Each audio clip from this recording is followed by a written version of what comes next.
Got the timer? I always put that thing to the side. Got the timer. Inside the Ties, episode 32. We're counting down, so let's get started. The Friday recap. I'm going to try to stay on point this time and finish it in exactly the amount of time I'm supposed to. So, what's the Friday recap? What's the three big stories that I wrote about this past week on the website? All right. First things first, Hibbett Sports. And then I'm going to jump into K-Swiss. And then I'm jumping into this Crocs thing. So, as always, everything isn't all Nike, Nike, Nike. I'm in the first minute here, so I can get to talking about this. Everything isn't always Nike, Nike, Nike, Nike, Adidas, Adidas, Adidas. Um, what I do is I cover certain things that are very important for you guys to become a little bit better sneakerheads. You're going to be investors or you're going to be owners. Well, I talked about Hibbett's last week because the previous week I talked about Foot Locker and their amazing growth in it. And in basically what's an extremely difficult time for retail, Hibbett's is going in the opposite direction.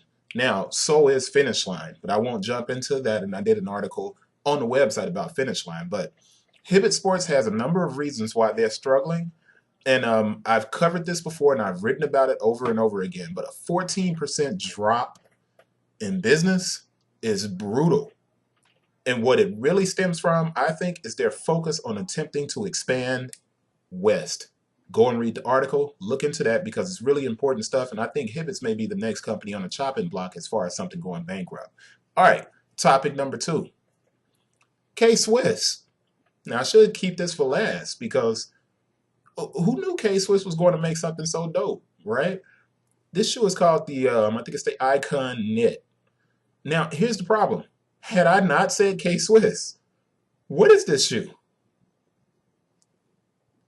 I mean, it's what's happened is the insiders are telling people at these businesses that big branding is out. Nobody wants to have big branding all over this stuff. But the bottom line is people like to have an affiliation with the brand. They like to be recognized for wearing certain things.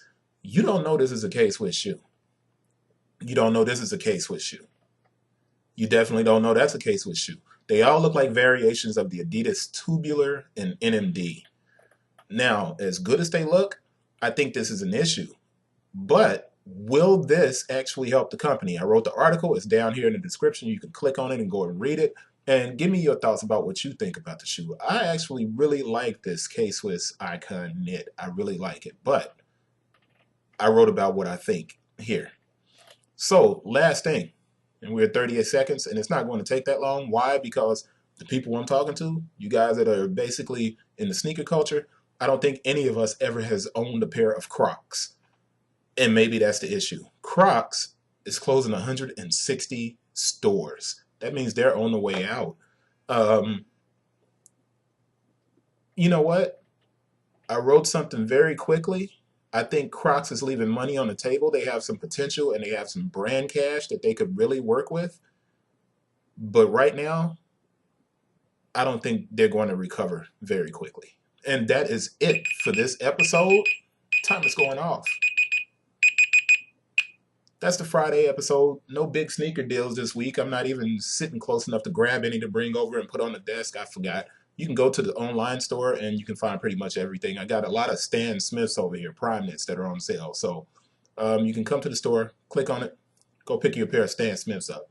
I need to move a lot of those. Everything's good. Hope you guys are having a fantastic Friday. And I hope you have a great weekend and have some fun. Go check out some movies. Talk to you guys next week. Peace.